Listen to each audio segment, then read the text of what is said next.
Assalamualaikum warahmatullahi wabarakatuh. Waalaikumsalam warahmatullahi wabarakatuh. Waalaikumsalam warahmatullahi wabarakatuh. Baiklah, di sini saya akan membahas tentang beberapa materi tentang studi Quran. Yang pertama, sejarah turunnya Al-Quran. Yang kedua, asbabun nuzul. Yang ketiga, munasabah Al-Quran. Yang keempat, Makkiyah dan Madaniyah. Dan yang kelima, tafsir, takwil, dan terjemahan. Judul yang pertama yakni sejarah turunnya Al-Quran. Al-Quran tidak diturunkan sekaligus dalam satu waktu, tetapi melainkan secara berangsur-angsur selama kurang lebih 23 tahun, 10 tahun di kota Mekah dan 13 tahun di kota Madinah. Peristiwa ini merupakan titik balik paling krusial dalam sejarah peradaban Islam.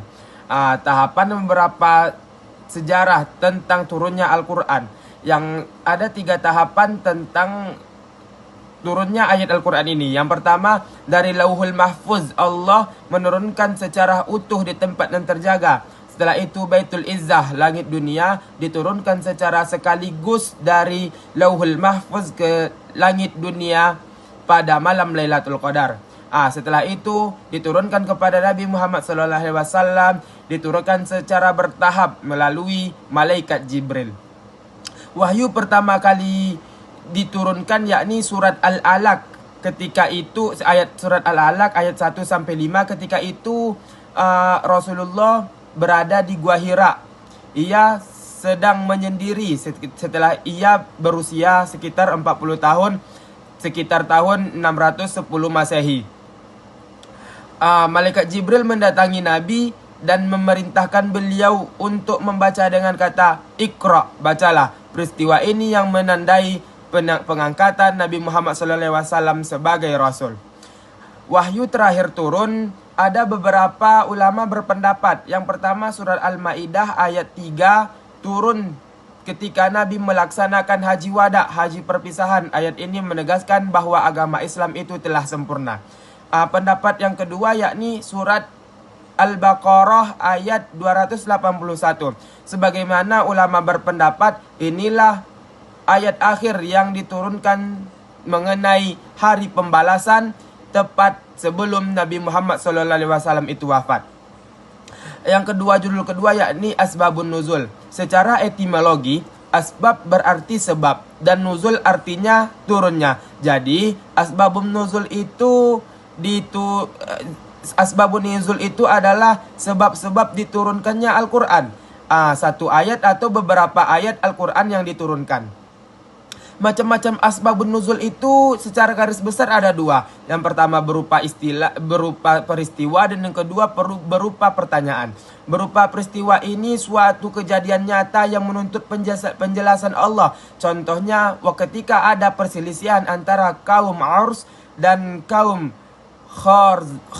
Khazraj yang memicu turunnya perintah untuk berpegang teguh pada tali Allah Subhanahu wa taala. Dan ini terdapat pada Quran surat Al-Imran ayat 103.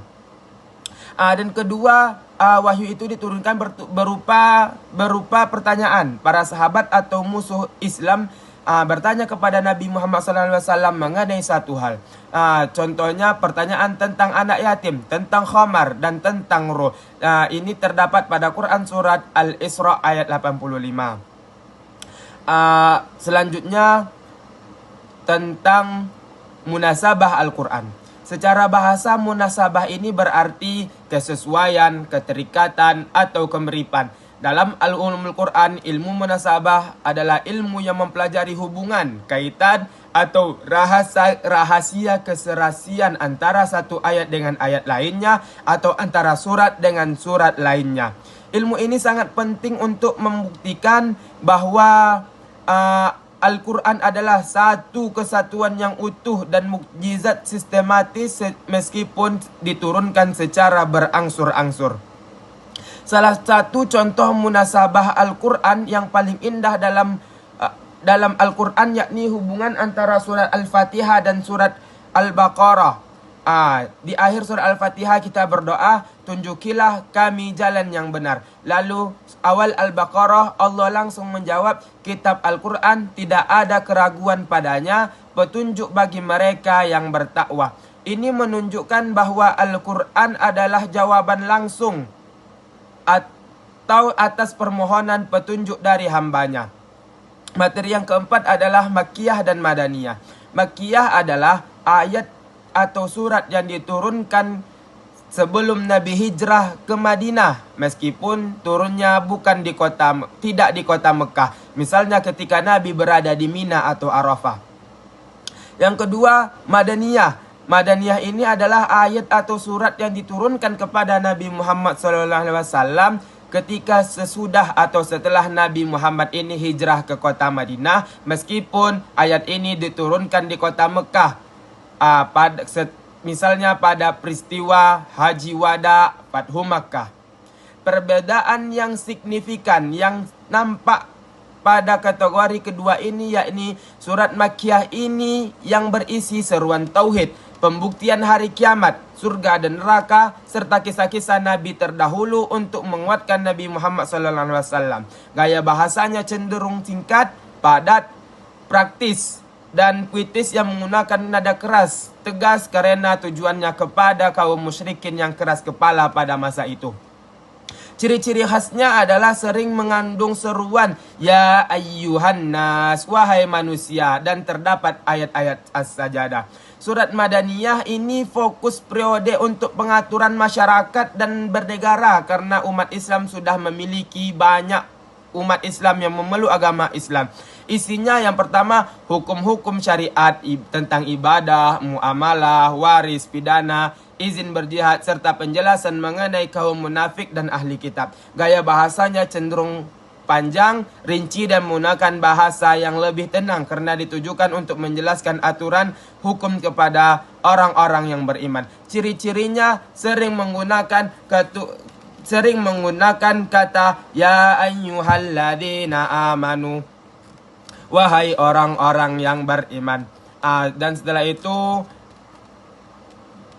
selanjutnya yakni tafsir, takwil, dan terjemahan. Tafsir ini berasal dari kata fassara yufassiru tafsiran, yang berarti al-idha, keterangan, dan al-bayan, penjelasan. Menurut para ulama, Al-Kalibi berpendapat mensyarahkan Al-Quran, menerangkan maknanya dan menjelaskan apa yang ada di dalam Al-Quran itu yang dikehendaki oleh nasnya. Sedangkan Az-Zarkasi berpendapat menerangkan makna Al-Quran serta mengeluarkan hukum dan hikmah di dalamnya. Setelah itu takwil, berasal dari kata awwala yu'awwilu takwilan, yang berarti kembali ke asal. Takwil ini menurut istilah ada beberapa pendapat ulama. Yang pertama, ulama salaf berpendapat menjelaskan esensi dari suatu kalimat, baik berupa perintah maupun berita. Al-Jurzani berpendapat memalingkan lafaz dari makna zahir ke makna yang lebih mudah dipahami, yang sesuai dengan Al-Quran dan Sunnah. Sedangkan ulama khalaf berpendapat mengalihkan lafaz dari makna yang kuat, yang rajih, ke makna yang lebih lemah, marjuh, karena ada dalil-dalil yang tertentu. Setelah itu terjemahan. Terjemahan adalah menyalin atau memindahkan makna dari satu bahasa ke bahasa lainnya. Sedangkan menurut Ali Ashabuni, ia berpendapat memindahkan Al-Quran ke bahasa Arab, dari bahasa Arab ke bahasa non-Arab, agar dipahami oleh orang-orang yang tidak mengerti bahasa Arab. Jenis-jenis terjemahan ini ada dua, terjemahan harfiah dan terjemahan tafsiriyah. Baiklah, ini yang dapat saya sampaikan. Apakah ada dari teman-teman yang ingin bertanya? Yang ingin bertanya silakan. Saya akan bertanya, apa perbedaan utama antara ayat Makkiyah dan ayat Madaniyah? Baiklah, untuk pertanyaan pertama yakni dari saudara Zaki. Pertanyaan adalah apa perbedaan utama antara ayat Makkiyah dan ayat Madaniyah? Perbedaan utama yaitu Makkiyah diturunkan sebelum Nabi hijrah ke Madinah, meskipun ayat itu diturunkan tidak di kota Mekah. Sedangkan Madaniyah diturunkan setelah Nabi hijrah. Setelah Nabi hijrah ke Madinah, meskipun turunnya di kota Mekah. Misalnya pada peristiwa Haji Wada.